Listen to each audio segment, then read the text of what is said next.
오늘은 이라크 전쟁 중 수행한 고속도로 두 번째 이야기입니다. 우리가 수행했던 작업 구간의 설명과 작업 시작을 위해 확보해야 할 공사용 물의 개발에 대해서 어떤 문제점과 어려움이 있었고, 거기서 우리가 무엇을 배울 수 있는가에 대한 내용입니다.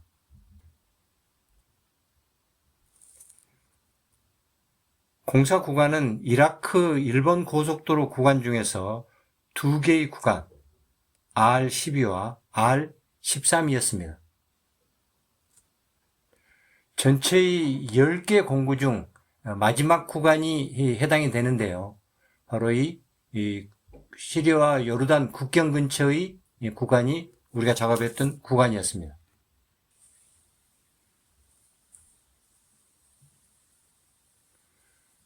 루트바에서 요르단과 시리아로 연결되는 두 개의 구간이었는데요.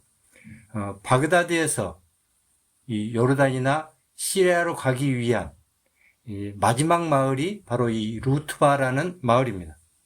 이 루트바에서 요르단 국경으로 가는 게 R10이고 129km 길이였고, 이 중간점에서 시리아 국경으로 가는 게 R13, 76km, 전체로는 205km 구간의 공사였던 것입니다.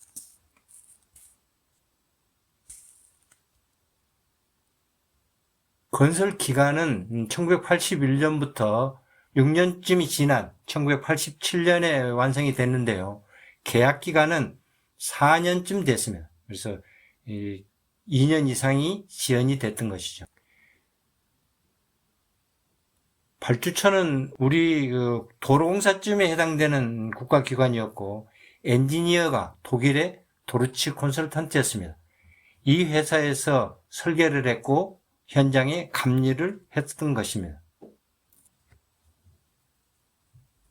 두 개의 공구를 수주했지만 현장 운영은 세 개의 지역으로 나눠서 토공 및 구조물 공사를 했습니다. 전체가 200km가 넘기 때문에 한 곳에 숙소나 사무실을 운영하기보다는 세 개 지역으로 나눠서 숙소, 사무실 등을 운영하였고, 중앙 분기점에 본부 사무실과 숙소를 운영했으므로 전체적으로는 4개의 장소에 사무실, 숙소 등이 배치되었던 것이죠. 초기 동원팀은 무엇보다도 작업을 시작하기 위한 공사용수의 확보가 급선무였기 때문에 우물개발팀이 최초의 동원팀이 되었습니다. 용수개발을 위해 우물개발팀이 동원이 되었고요. 전체 구간에 물 공급에 가장 유리한 지역이 되는 중앙 분기점인 본부 지역에서부터 우물 개발이 시작이 되었습니다. 우물 개발에 대한 장비, 위에 보이는 이런 장비들이 T4W라는 국내에서 우리 온천 개발에 주로 사용하던 그런 장비였습니다. 서울 지하철 공사에서 파일을 받기 위해서도 사용했던 그런 장비죠. 그런데 몇 달 동안 작업해도 우물 개발에 실패를 했습니다. 굴착했던 모든 우물에서 물이 나오지 않았던 것이죠. 장비가 굉장히 성능이 좋았어요. 장비 성능도 좋았고, 한 달에 깊이가 200m 이상이 넘는 우물 하나 이상을 개발해서 매일 몇백 톤의 물을 생산할 수 있도록 할 수 있는 그런 장비였고, 이 동원된 전문가도 지역만 보고도 지하수의 존재가 알아낼 수 있다라고 장담하던 국내에서 온천이나 우물 개발 전문가들이었는데도 물이 나오는 우물을 찾아내지 못했던 것입니다. 한참 지난 뒤에 알아낸 사실이 이 지역에서는 아무래도 물이 나오지 않는다는 것이었죠. 말하자면 지하수가 지나가지 않는다는 것입니다. 여기 이라크에는 지하수와 우물을 관리하는 우물청이라는 관청이 있고, 거기서 지하수 지도를 구해서 우물을 개발해야 된다는 것이었습니다. 결국 우물은 시점과 종점인 이 루트바 마을과 시리아 요르단 국경 지역에서만 가능했던 겁니다. 우리는 물이 나오는 지역이 한정되어 있다는 사실을 알지 못해서 일어났던 그런 실수였습니다. 왜 루트바가 국경까지 가는 마지막 마을이었고, 그 이유는 마을이 전혀 없었던가에 대한 의문도 풀리는 얘기입니다. 물이 없어서 마을이 만들어지지 못했던 것이며,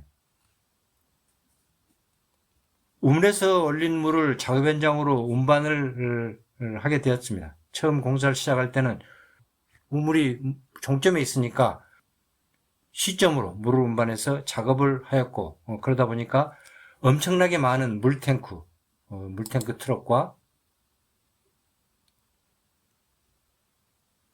물탱크 트레일러로 전 구역에 물을 공급했습니다. 결국은 물 공급이 작업량을 결정하게 됐던 것이죠. 그래서 매주 공정회의 때 주 이슈가 물 공급이었습니다. 현장에서는 가장 중요하고 큰 일이 물 공급이 되어버린 것이었습니다.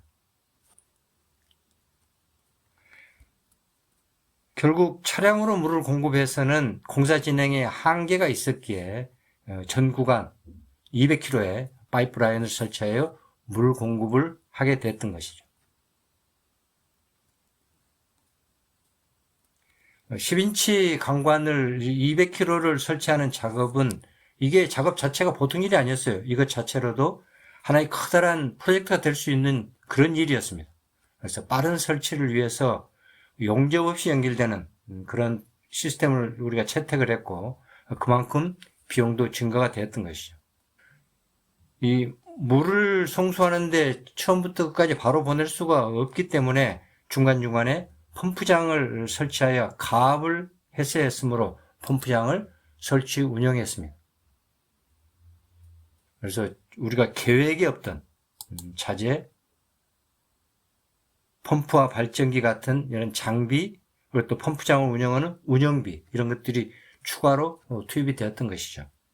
이 공사용수의 개발에서 얻은 이 교훈을 좀 살펴보겠습니다. 리스크 파악과 대응인데요. 우리가 현장에 많이 되풀이되는 그런 내용들입니다.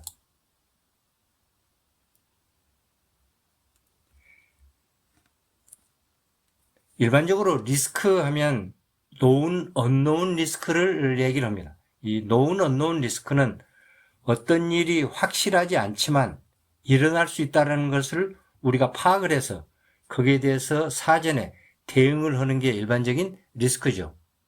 그런데 리스크에는 unknown, known 리스크가 있습니다. 이 unknown, known 리스크는 남은 다 아는데 내가 몰랐기 때문에 리스크라고 파악을 못하고 따라서 대응을 하지 못하는 게 바로 unknown, known 리스크예요. 바로 우리가 현지 사정을 잘 모르기 때문에 잘 아는 사람, 잘 아는 경험자, 현지 회사나 현지인 또는 하여튼 그런 경험 있는 그런 사람들로부터 지식을 얻었어야 되는데 그런 걸 무시함으로 해서 우리가 대응을 못했던 그런 얘기죠. 말하자면 지하수 지도를 갖고 있는 우물청이 있다는 상황, 현지인들한테는 다 알려진 상식이었습니다. 그런데 우리들은 전혀 몰라서 이런 실수를 했다는 얘기죠. 다음은 인지 편견입니다. 이게 바로 아는 것이 병이 되는 것이라는 얘기인데요.